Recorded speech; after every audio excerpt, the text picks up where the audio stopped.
Bonjour à vous les cinéphiles et bienvenue dans cette critique, cette vidéo consacrée donc à Mortal Kombat version 2021. Comme vous le voyez, je suis dans la parleur mobile. J'ai essayé de trouver un endroit un petit peu tranquille, des petits champs. J'ai dû pas mal rouler pour trouver ces petits champs, mais au moins j'ai trouvé un endroit tranquille pour vous parler de ce film.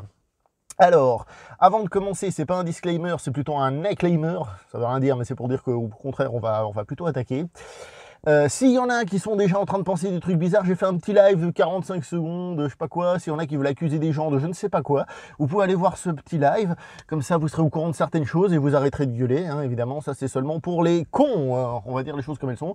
Puisqu'on parle de Mortal Kombat, on va régler les choses très correctement. Donc, si vous avez un souci sur la manière avec laquelle j'ai vu le film et tout ça, c'est votre problème. Dans la vie de tous les jours, sachez que sur YouTube, j'ai absolument pas à exprimer ma vie privée, à expliquer comment elle fonctionne et tout. Mais vu qu'il y a des cons, et le problème c'est pas les cons, le problème c'est qu'il y en a d'autres qui se laissent influencer par ces cons, qui croient à des choses, et ben voilà, comme ça c'est dit, vous pouvez aller la voir, vous aurez votre réponse. Bon voilà, ça c'était la petite parenthèse. Mortal Kombat, un jeu vidéo de baston à la base qui devait être donc l'adaptation, en tout cas une adaptation en jeu vidéo de Jean-Claude Van Damme, d'où le fait que le personnage de Nicolas Cage est habillé comme Jean-Claude Van Damme dans Bloodsport, et aussi, et de là on fait des liens, Bloodsport, combat avec du sang, combat violent, donc Mortal Kombat, la violence qui revient. Le projet avait été annulé et c'est devenu le projet Mortal Kombat que l'on connaît tous. Ce qui est assez marrant, c'est que du coup, ce jeu vidéo avait été décliné dans plein de consoles, hein, sur Super NES, même sur Game Boy, assez dégueulasse d'ailleurs. Ce jeu a été décliné et il a fait un retour au cinéma, enfin un aller au cinéma finalement, en 1995, de la main de Paul W.S. Anderson, un réalisateur que j'aime pas beaucoup, et qui a fait un film qui à l'époque a plutôt bien fonctionné, mais qui était très critiqué, considéré comme un film très moyen, voilà, bref, bon, voilà. C'était l'époque où on faisait des adaptations de jeux vidéo par-dessus la jambe, parce que on considérait que c'était un truc pour les mioches, et puis voilà, il n'y avait pas encore cette nouvelle génération qui a grandi, etc. Mortal Kombat de 95, sans rentrer dans les détails, il y avait au moins plusieurs qualités. Hein. D'abord les effets spéciaux, qui ont certes beaucoup vieilli, et maintenant il y a plein de gens qui font des vidéos en se moquant de ce film en parlant des effets spéciaux, mais à l'époque ils étaient géniaux, hein, faut quand même le préciser. Un respect de l'histoire d'origine hein, du jeu vidéo, donc ça c'est pour Street Fighter, hein, dans ta face, boum. Et des combats qui à l'époque, pour avoir été tournés aux États-Unis, étaient franchement vachement bien. Enfin niveau film de castagne, niveau combat d'arts martiaux, c'était vachement bien. Donc ça, c'était les grandes qualités de ce film. Évidemment, il a eu une suite qui est un peu plus bis, hein, on la connaît. Certains l'aiment, d'autres ne l'aiment pas, mais qui est un peu plus bis. Il y avait une version série télé, Mortal Kombat Conquest. Il y a eu un dessin animé, ça aussi les gens s'en moquent en règle générale. Entre autres, Benzaï avait fait une vidéo dessus, qui était plus un, comment dire ça, pour parler du background. C'était juste un film avant de jouer au jeu vidéo en lui-même. Et voilà quoi, on va dire, le jeu vidéo a perduré. Midway, la société qui a créé le jeu vidéo, a été rachetée par Warner Bros. Et on a ce film qui a pour but donc de relancer une nouvelle franchise, et je dis bien relancer une nouvelle franchise, c'est-à-dire plusieurs films. Parce que vous verrez, si vous voyez le film ou si vous l'avez déjà vu, que évidemment, un peu comme à l'époque, celui de 95, le film a une fin, mais on garde des portes très ouvertes pour des suites. Hein. Évidemment, on est en train de parler aussi de gens qui se tapent dessus depuis des millénaires, des dieux, des trucs et des machins, donc forcément, voilà. Le film est réalisé par un certain Simon McCoy. Le monsieur a déclaré dans la presse qu'il avait pour ambition de faire avec ce film le meilleur film de castagne de l'histoire. Le monsieur, c'est son premier film au cinéma. Il est un peu ambitieux quand même, hein. On va pas se mentir, quand quelqu'un te dit ça, t'as un peu envie de lui rire à la gueule. Hein. Après, on regarde le film, hein, mais de base, t'as un peu envie de lui rire à la gueule quand même.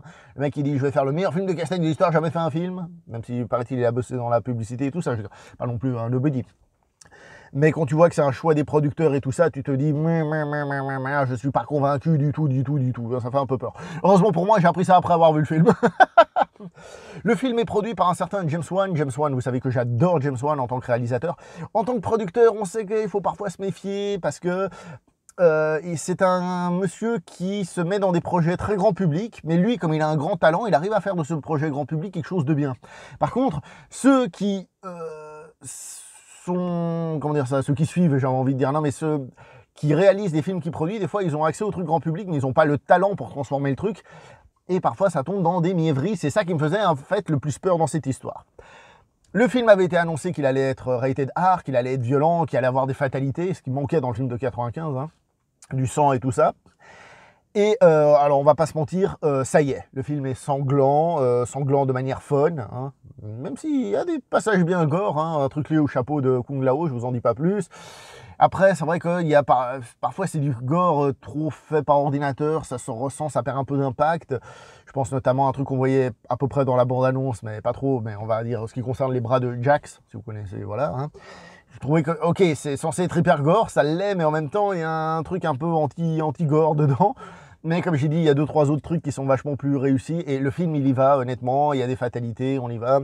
Et ça, c'est cool, on va pas se plaindre. On est dans Mortal Kombat. Parce que je rappelle quand même que le jeu vidéo à l'époque, hein, Mortal Kombat, avait deux choses qu'il faisait fonctionner. La première, c'est que c'était donc basé sur des photos de véritables acteurs. Donc ce qui fait que c'était assez beau visuellement. Et la violence, évidemment, du jeu vidéo, c'était pas vraiment son gameplay qui lui a permis, à l'époque du moins, de percer. Ce sont les fatalités et la violence, le sang qui giclait de partout, etc. Même si sur certaines versions, il a été enlevé, ce sang. Bref. Donc, avec tout ça, on arrive donc avec le film de 2021. Donc, qu'est-ce qu'on attend de ce film? Perso, je voulais voir la musique, parce que celui de 95 avait une musique quand même qui est restée. Hein. Franchement, c'était quelque chose d'important. C'est marrant parce que ce film fait référence à la musique de film de 95 à plusieurs moments, donc le générique final, hein, et puis 2-3 moments. Ça reprend un petit peu, puis ça part sur autre chose. Donc une espèce d'hommage, mais sans reprendre, ce qui est plutôt cool. Les musiques restent quand même un peu cool. Alors je sais pas du tout si elles ressemblent aux jeux vidéo actuels, hein, parce que moi j'ai joué aux jeux vidéo il y a très longtemps. Donc, mais elles ont un aspect cool, tout, mais c'est pas les musiques du siècle, mais j'ai trouvé qu'il y avait un petit côté un peu, peut-être le terme électro, peut-être pas le bon, mais qui fonctionne plutôt pas mal. Donc les musiques, sans dire que ce sera aussi marquant que celles du film de 95, elles sont plutôt pas mal. Les effets spéciaux, puisque comme je vous ai dit, celui de 95 était très bon à l'époque, même si depuis on fait des vidéos où on se moque de ces effets spéciaux. Voilà quoi. Les effets spéciaux. Il y en a qui sont bons et il y en a plein qui sont un peu pas terribles. Hein. Faut dire les choses comme ça. Il y en a plein. Au début, j'étais tout content. Hein, je vais revenir sur le début. Il y en a plein qui sont pas oufissimes, hein, les effets spéciaux. Hein, ça manque. Par exemple, quand ils s'entraînent dans des endroits un peu particuliers ou des choses comme ça, tu vois clairement que le décor est fait par ordinateur, que les personnages collent pas trop, etc. Et c'est un petit peu dommage. Un petit peu dommage. Pour vous parler du fight, on va revenir au début du film. Je sais que les 7 premières minutes du film sont disponibles, ils les ont rendues disponibles, on pouvait les voir sur YouTube et tout ça, c'est une nouvelle manière de promouvoir. Je les ai pas regardés, j'ai découvert le film comme ça à sec. Le début du film est magnifique, il est magnifique. Le début du film, j'ai trouvé que c'était super. Cette couleur bleue, grise comme ça, cette ambiance, les décors avec les lumières qui passent entre les arbres, le premier plan net, l'arrière-plan légèrement flou comme ça, et toute cette situation un peu d'ailleurs exotique, hein, puisqu'on est, semble-t-il, au Japon, hein, puisqu'on est avec un monsieur qui s'appelle Hanzo. Donc on est au Japon, d'ailleurs interprété par Hiroyuki Sanada, voilà, Sankukai, c'est la bataille, entre autres, le dernier samouraï aux États-Unis. Life Origin Inconnu, il était dedans, je crois, et dans Sunshine, je crois que ça ressemble un peu, c'est pour ça. Enfin, les films ne ressemblent pas, mais je crois qu'il avait un rôle un peu similaire, on va dire. Qu'est-ce qu'il fait chaud dans cette bagnole, purée. Donc, on a cette scène, et on a Joe Taslim qui débarque, le méchant, et Joe Taslim, je l'adore. The Night Comes For Us, si vous voulez voir de la castagne, gore. The Night Comes For Us aussi, ça c'est très bien. Et ça castagne beaucoup dans ce film. Donc, on a cette scène que je trouve très belle, avec des mouvements chorégraphiques, parfois, par exemple, quand il a ce qui correspond à son grappin. Hein.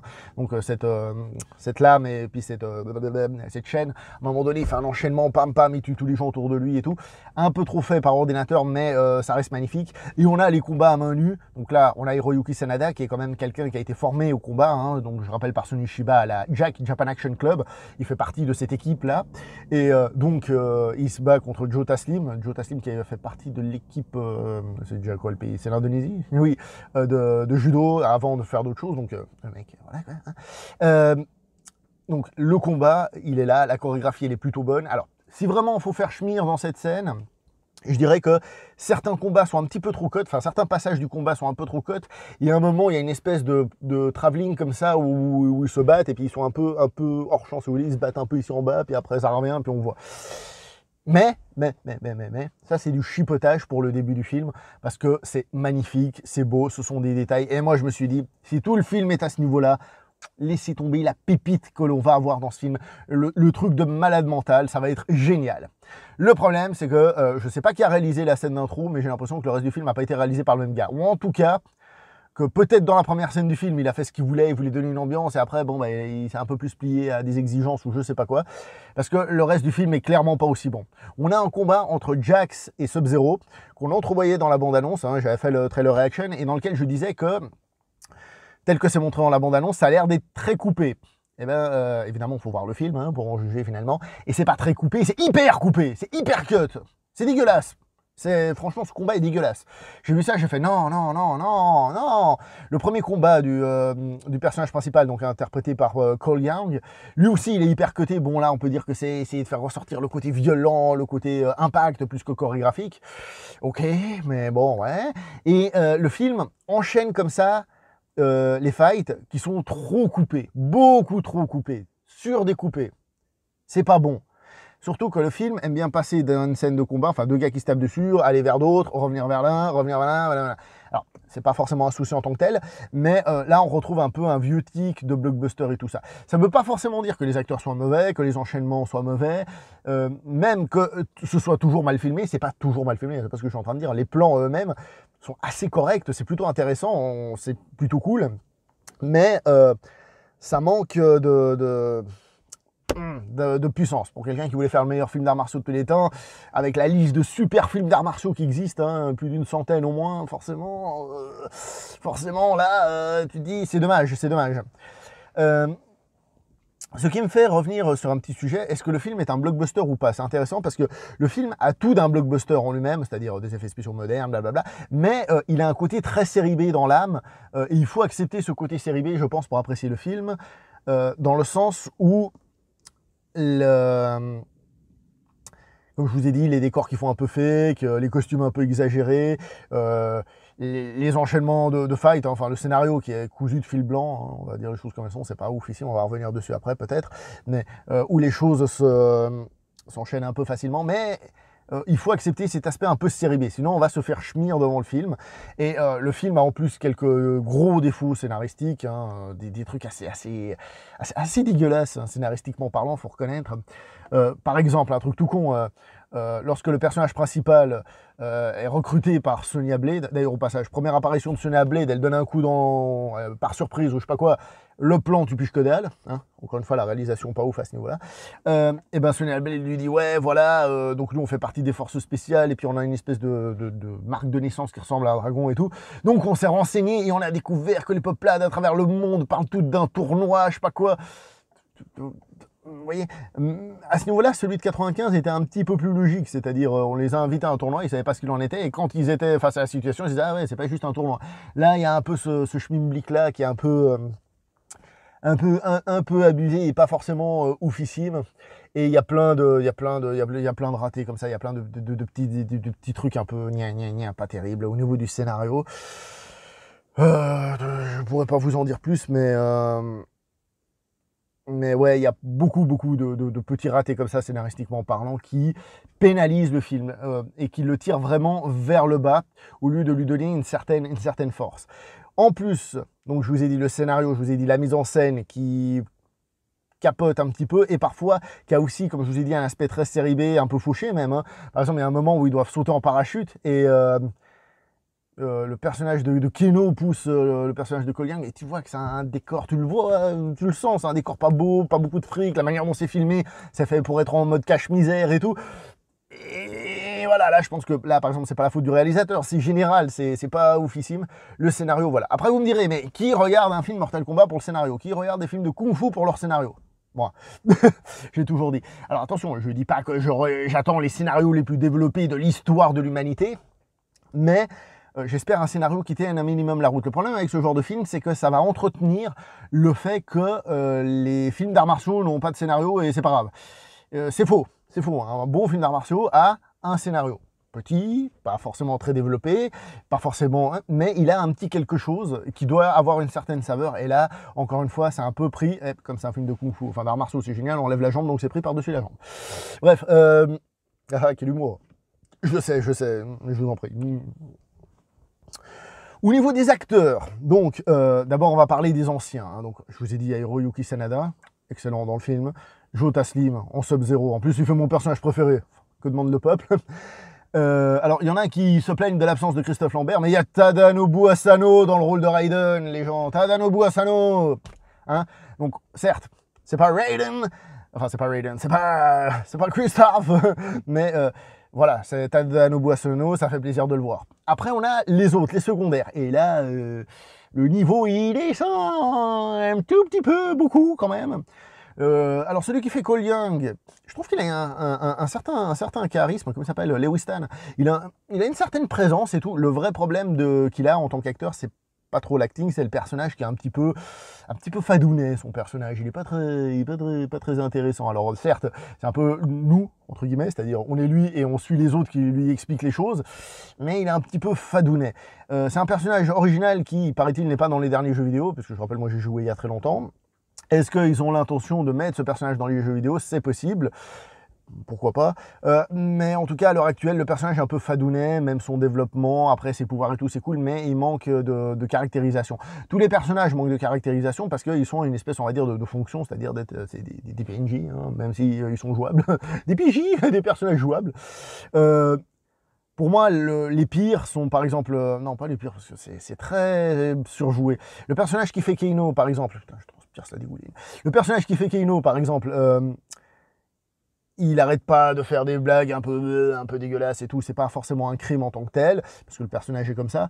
Il n'a pas l'air de spécialement se battre mobilité, on va dire, c'est plus de la puissance et tout. Mais il en fait beaucoup, il en fait des caisses. Celui de Sonia, c'est une catastrophe. Hein. L'actrice est en roue libre complet. Celui qui fait Liu Kang, ah d'ailleurs Liu Kang, on va aussi parler de la mise en scène vite fait pour montrer une petite erreur. Celui qui fait Liu Kang, ça a l'air d'être un petit genou comme ça, un petit peu perdu en cosplay. Et par exemple, l'apparition de Liu Kang, encore une fois, pour revenir sur la mise en scène, était intéressante parce qu'on voit un truc. Vous avez vu peut-être la bande-annonce, c'est le moment où tu as un mec de dos avec le soleil et tout, trop stylé. Et ensuite, on a donc le mec de dos, enfin, on a le soleil, le mec de dos, là, clac, clac, clac. Et ensuite, on a, donc, comme vous voyez ici. Ensuite, contre-champ, on a le mec de dos. Alors, je reprends, je m'embrouille. On a le mec qui marche, le soleil dans le dos, comme ça, lui, il est dans ce sens-là. Je vais y arriver, vous allez voir. Et on a donc les autres personnages qui sont devant et qui le regardent. Quand on est du point de vue des personnages, avec le soleil de face, comme ça, le soleil dans le dos du personnage, ce que je disais, on a une ambiance très justement orange, très sombre, on voit pas grand-chose et tout. Et quand on a le contre-champ, c'est normal, entre avoir le soleil dans la gueule et pas l'avoir, on voit mieux. Mais on a une différence complète de colorimétrie, tout ça, ça fait dégueulasse, ça fait série B, c'est un peu raté. Il y a même des faux raccords, je profite, il y a un moment, il y a une scène où ils se battent contre un reptile. Voilà. Je sais pas si reptile, dans une version moderne, il ressemble à une espèce de Killer Croc dans Batman, donc un reptile bipède, on va dire. Ils sont, à un moment donné, dos à dos. Le plan d'après, ils sont côte à côte. Il y a des erreurs comme ça. Alors, je sais pas si c'est un délire qu'ils se sont tapés, peut-être genre en mode on va faire que ce soit un peu mal monté pour faire référence au film de Kung Fu qui était découpé lors de la distribution internationale par les différents pays, et du coup ça voulait rien dire. Je sais pas, peut-être un petit hommage là-dedans, j'en sais rien du tout. Mais il y a plein d'erreurs comme ça dans le film, plein d'erreurs de mise en scène. Et le pire, c'est que quand, bon, le scénario, on lui demandait pas beaucoup, mais voilà, il n'est pas oufissime. Les scènes de fight, ça j'en demandais beaucoup, forcément. Surtout que le monsieur voulait faire le meilleur film de l'histoire, quand même. Eh ben, c'est raté. Il y a des trucs bien, et beaucoup de ratage. Beaucoup trop, les combats sont trop surdécoupés et tout. Par contre, il y a une bonne intégration des pouvoirs dans le combat. Si vous regardez le film de 95, il y avait utilisation de pouvoir, combat à main nue, utilisation de pouvoir. Je prends par exemple le combat de Scorpion contre Johnny Cage. Il avait son grappin, où il le balançait, tout. Il y avait je l'esquive, tout, j'esquive, poum, il s'écrase contre l'arbre. J'ai pas besoin de revoir le film, j'ai vu plein de fois étant gamin. Ensuite, il y a le moment où Johnny Cage lui court dessus, il se retrouve dans une espèce de machin avec des bateaux, là, et il se tape dessus, et après s'être tapé dessus, Scorpion enlevait son masque, il avait la tête de mort, et il faisait sa fatalité. Donc, effets spéciaux, combat à main nue, effets spéciaux. Avec Sub-Zero, c'était pareil, Liu Kang se bat, il le bat, qu'est-ce qu'il fait donc Sub-Zero commence à faire son pouvoir, là, il réunit, fait sa boule. Et donc là, on arrive dans une phase combat à main nue, combat effets spéciaux. Là, c'est un petit peu plus intégré dans les scènes de fight, et donc c'est un petit peu mieux à ce niveau-là. Donc les scènes de fight qui, malgré tout, dans l'absolu, sont décevantes. Donc voilà quoi. Donc s'il n'y a pas la mise en scène, le combat, l'histoire, hein, ça commence à faire pas beaucoup. Bonne nouvelle, le scénario est assez simple. Hein. On n'est clairement pas dans un film qui essaye de faire autre chose qu'être une série B aussi scénaristiquement parlant. Il faut accepter, j'ai dit, ce côté série B. Et le film ne s'arrête jamais. Il a un rythme qui est soutenu. Ça y va, on en veut. Et à ce niveau-là, c'est plutôt réussi, même si, bon, on préfère que ça aille dans le bon sens que dans le mauvais. Au final, pour faire simple, personnellement, je suis déçu par le film. Parce que la bande-annonce promettait beaucoup. Hein. Enfin, elle montrait qu'il y avait des grandes possibilités avec certains plans. Qui sont, donc c'est pour ça que je dis tout n'est pas acheté, il y a quand même des jolis plans, mais par exemple, allez, vite fait, Sub-Zero contre Scorpion, qu'on voit dans la bande-annonce, il y a un plan, ça avait l'air trop cool, un peu long, comme ça, un plan large. Il y est, ce plan, et on coupe pour voir un mec qui est en train de taper contre quelque chose, et on revient sur eux. Non! Coupe ce plan, fait que ce soit lisible, la continuité. Ah, caray. Bref, je disais donc, au final... Personnellement, je suis déçu parce qu'il y avait un énorme potentiel d'après ce qu'on avait vu dans la bande-annonce, même si on avait très peur aussi. L'introduction du film, franchement, faisait croire à un truc qui aurait pu être vraiment super cool, mais on voit que sur la durée, ça tient pas, hélas, ça tient pas, le scénario, pas le plus développé, les scènes de baston pas les plus développées, blablabla, bon, tout ce que je vous ai dit depuis 20 minutes. Est-ce que c'est un film qui mérite d'être vu? Bah écoutez, c'est compliqué parce que... si vous connaissez le cinéma de Hong Kong, c'est clairement pas une priorité. Hein. Si vous connaissez les films de Castagne, les vrais bons films de Castagne, hein, les The Raid, les Ip Man, et tous ceux qui ont précédé depuis les 50 années d'avant, les Shaw Brothers, les Il était une fois en Chine, les Fist of Legend, les Drunken Master et compagnie, non, c'est pas une priorité. Clairement, c'est pas un film qu'il faut avoir vu dans sa vie. Par contre, si ça peut vous donner envie de découvrir un peu ce qu'est le film de Castagne et tout ça, bah oui, foncez le voir, évidemment.